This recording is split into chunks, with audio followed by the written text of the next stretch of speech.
something shocking is happening inside Reform UK.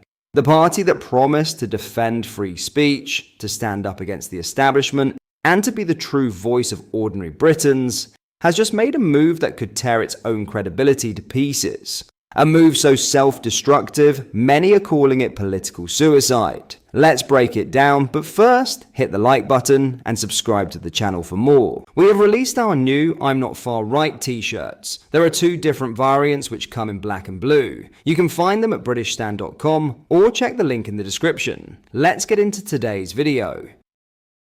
So let's lay it out clearly. Reform UK, the party that has built its entire reputation on fighting for free speech, challenging the establishment, and standing up for ordinary people, has just made what could be its most self-destructive move yet. They have warned that they will suspend their own councillors for one reason and one reason only: if they share a Tommy Robinson post on social media. Now let me ask you something. You're suspending elected officials not for corruption, not for pocketing taxpayer money, not for abusing their position, not for violence or misconduct, but for sharing a post. For daring to engage with a man who, like him or not, represents one of the biggest grassroots free speech movements this country has ever seen. Reform claims to be the antidote to Labour's authoritarianism. But what are they doing right now? They're mirroring the very same tactics Labour and the establishment use every single day. Labour silences its critics by branding them far right.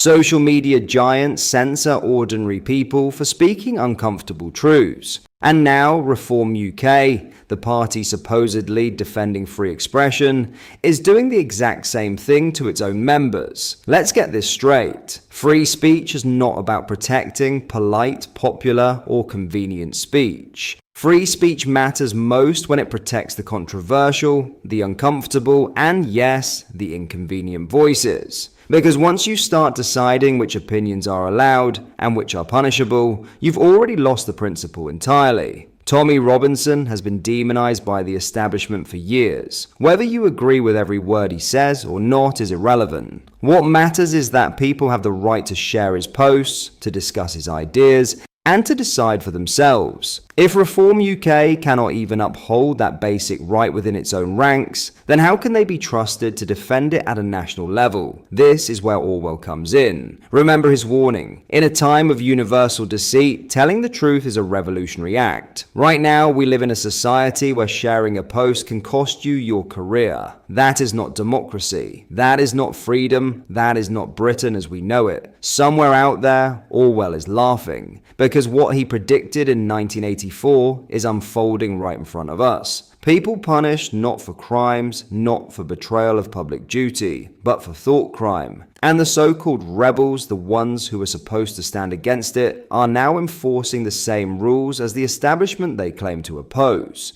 Make no mistake, this is political suicide. Reform supporters aren't looking for another watered-down version of Labour or the Conservatives. They're looking for a real alternative. A party that dares to say what others won't. A party that protects its people when the media attacks them. By suspending councillors over a Tommy Robinson post, Reform UK has sent a loud and clear message. They're not that party. And here's the danger. Once you start throwing your own people under the bus to appease the mob, you'll never stop. Because it's never enough. If they cave today on Tommy Robinson, tomorrow it'll be someone else. Before long, Reform will have abandoned the very principles that made people believe in them in the first place. So here's the bottom line: Reform UK had one job: to stand up for ordinary people, to be the last line of defense against censorship, against establishment tyranny, against the war on free speech. But instead, they're copying the very tactics they were supposed to fight. And the people can see it. They can smell the weakness. They know when a party has lost its backbone. If Reform UK does not reverse course, this could go down as the moment that destroyed them. Not Labour, not the Tories, not the media, but themselves, through cowardice, hypocrisy, and betrayal. Free speech used to be the foundation of the West. Now, thanks to decisions like this, it's treated as a liability. And the more parties like Reform surrender that principle, the faster Britain slips into a place we may never come back from. So the question for Reform UK is simple. Are you going to be the party that defends free speech or the party that kills it?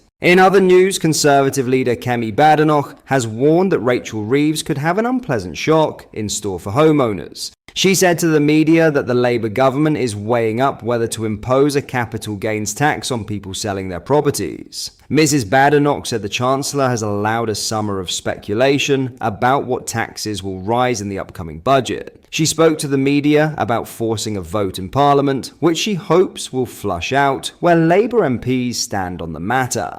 I have just been speaking to a group of people here in Surrey who are very worried about the cost of living, she explained.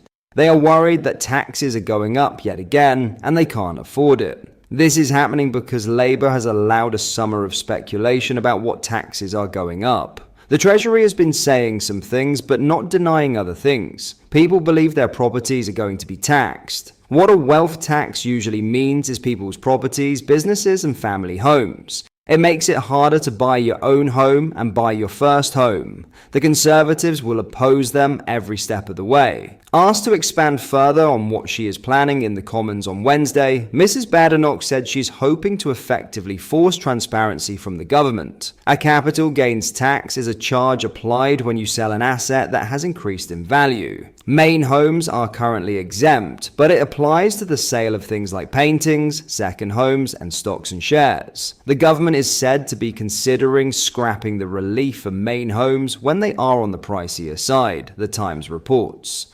Last year, the tax raised £13.3 billion, and expanding it could secure a hefty windfall for a government hoping to plug the gap between the amount being spent on public services and the money being generated through taxes. But Mrs. Badenoch urged Labour to be honest and come clean about what changes it will make to property tax. She told the media, "We need the government to be honest with people. They have been making a lot of noises about black holes when really they're the ones who created a black hole with their budget last year. They tax businesses which have shed loads of jobs. Unemployment has been rising every month and the economy is doing really badly. They are now coming back for more. We need them to be honest, and that is what the vote is about. Labour telling us exactly what they will do. We're the only party that will defend home ownership. The Treasury is yet to commit to a property tax plan and insists it remains committed to keeping taxes for working people as low as possible." What are your thoughts on what we discussed in today's video? Let me know down in the comments section below. If you've not yet already, make sure you do drop a like on this video and subscribe to the channel for more British content. Thank you, take care, goodbye.